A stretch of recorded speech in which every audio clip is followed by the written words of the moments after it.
mengenali dan menyadari keragaman identitas. Sebagai makhluk sosial, ciri yang melekat pada manusia adalah keinginan untuk melakukan interaksi satu dengan lainnya. Interaksi sendiri berarti hubungan timbal balik yang dilakukan baik antar individu, antar kelompok maupun individu dengan kelompok.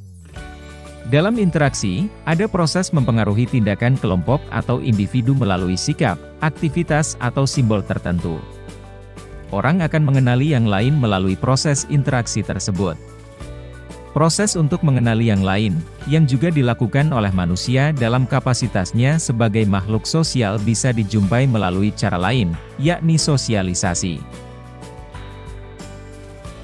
Sosialisasi berarti penanaman atau penyebaran, diseminasi, adat, nilai, cara pandang atau pemahaman yang dilakukan oleh satu generasi kepada generasi berikutnya dalam sebuah masyarakat. Melalui sosialisasi, seseorang atau sebuah kelompok menunjukkan nilai-nilai yang dianutnya. Tujuannya, bisa sebatas hanya mengenalkan atau bermaksud mempengaruhi yang lain. Dalam sebuah kelompok yang terdiri dari banyak individu, potensi munculnya perbedaan persepsi sangatlah besar. Masing-masing orang memiliki nilai serta pandangan yang menjadi identitasnya. Terhadap pandangan yang tidak sama itu, kemampuan untuk bernegosiasi sangatlah penting. Satu anggota kelompok dengan anggota lainnya, mencari titik temu agar ada satu identitas yang disepakati sebagai jati diri kelompok. Begitu juga yang dilakukan oleh mereka yang ingin membentuk grup atau kelompok yang lebih besar. Kelompok-kelompok kecil itu berunding untuk menciptakan satu identitas yang bisa mewakili semuanya. Identitas atau jati diri yang menjadi ciri dari kelompok besar itu, bisa saja berasal dari nilai sebuah kelompok kecil yang kemudian disepakati oleh semua kelompok. Atau, ia bisa didapati dengan cara lain. Identitas itu betul-betul sesuatu yang baru, yang tidak ada pada anggota kelompoknya. Terciptanya identitas kelompok, dengan demikian, mendapatkan pengaruh dari mereka yang menjadi anggotanya. Identitas sebuah grup merupakan hasil dari rumusan dan kesepakatan yang diharapkan bisa menjadi media bagi kelompok lain ketika hendak mengenalinya. Di sini kita bisa menarik dua hal penting, yakni jati diri dan keragaman atau kebinekaan. Mengapa kebinekaan menjadi tema penting dalam kaitannya dengan masalah identitas atau jati diri? Kita perhatikan bagaimana sebuah kelompok terbangun. Jika ada 10 individu dalam satu kelompok, itu berarti ada 10 cara pandang atau pendapat tentang apa dan bagaimana menciptakan jati diri kelompok tersebut. Begitu pula ketika 100 kelompok hendak menciptakan jati diri untuk satu kelompok besar. Kita akan mendapati 100 jati diri yang sedang berbincang tentang bagaimana menciptakan identitas bersama mereka. 10, 100, 1000 dan seterusnya adalah representasi dari kebinekaan atau kemajemukan. Di dunia ini, ada beragam identitas. Baik identitas individu maupun kelompok. Identitas yang tercipta secara alamiah atau dibentuk secara sosial. Keragaman merupakan hukum alam yang harus disadari dan diterima oleh siapapun. Bangsa Indonesia sedari awal telah menyadari akan hal ini. Kita hidup dalam keragaman, tetapi ingin tetap berada dalam payung yang bisa mengayomi kebinekaan itu. Inilah hakikat dari semboyan, Bhinneka Tunggal Ika. Sebagaimana para pendiri bangsa yang menyadari bahwa Indonesia adalah negara dengan keragaman budaya, agama, etnis, suku dan bahasa, begitupun juga yang harus dilakukan oleh generasi penerus. Kesadaran tentang kebinekaan harus dilanjutkan oleh kehendak untuk mengenali yang lain. Berkenalan dengan identitas lain di luar dirinya merupakan cara terbaik ketika kita hidup dengan mereka yang berbeda. Coba diingat, ketika awal berpindah sekolah dari SMP ke SMA. Sebagian besar teman-teman adalah orang-orang baru. Guru-guru yang mengajar pun demikian. Lingkungan sekolah juga berbeda dengan situasi sebelumnya. Jika kita tak bersosialisasi dengan cara mengenal satu dengan yang lain, kita seperti hidup seorang diri, meski faktanya ada banyak orang di sekeliling.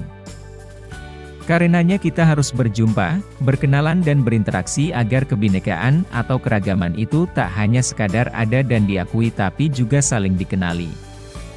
Menghargai keragaman adalah salah satu bentuk ketaatan kita pada hukum alam. Tuhan telah menciptakan manusia dengan segala keragaman identitas yang melekat padanya. Menyadari dan menghormati keragaman, tak hanya sebagai cara mengenali sesama tetapi juga memuliakan ciptaannya. Berapa jumlah suku bangsa, bahasa, dan suku di Indonesia? Berdasarkan catatan Badan Pusat Statistik, BPS, Indonesia, hingga tahun 2010, ada 1300-an lebih suku bangsa di Indonesia. Sementara, Badan Pengembangan dan Pembinaan Bahasa Kementerian Pendidikan dan Kebudayaan, Badan Bahasa Kemendikbud, telah memetakan dan memverifikasi 718 bahasa daerah di Indonesia. Agama-agama yang dianut oleh penduduk Indonesia, jumlahnya juga banyak.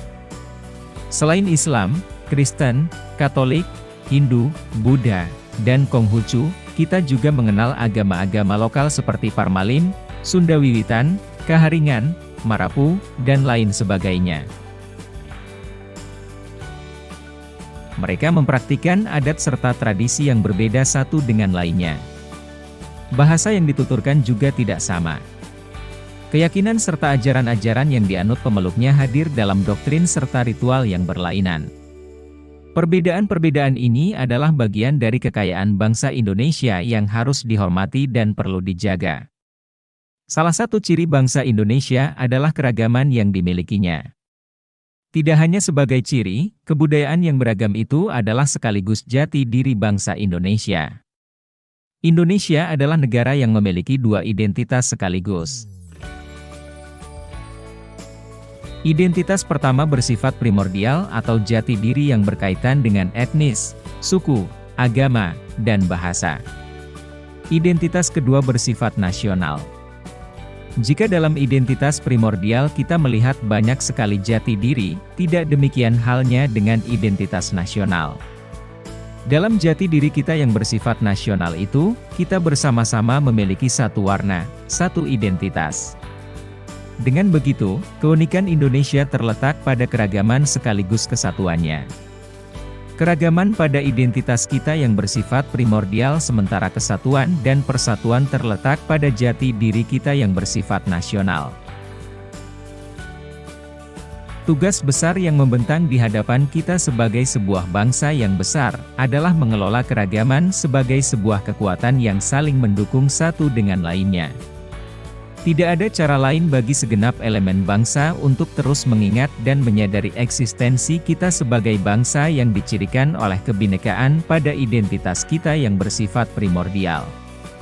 Tak hanya menyadari, tetapi proses selanjutnya harus terus diupayakan, yakni mengenali keragaman-keragaman tersebut.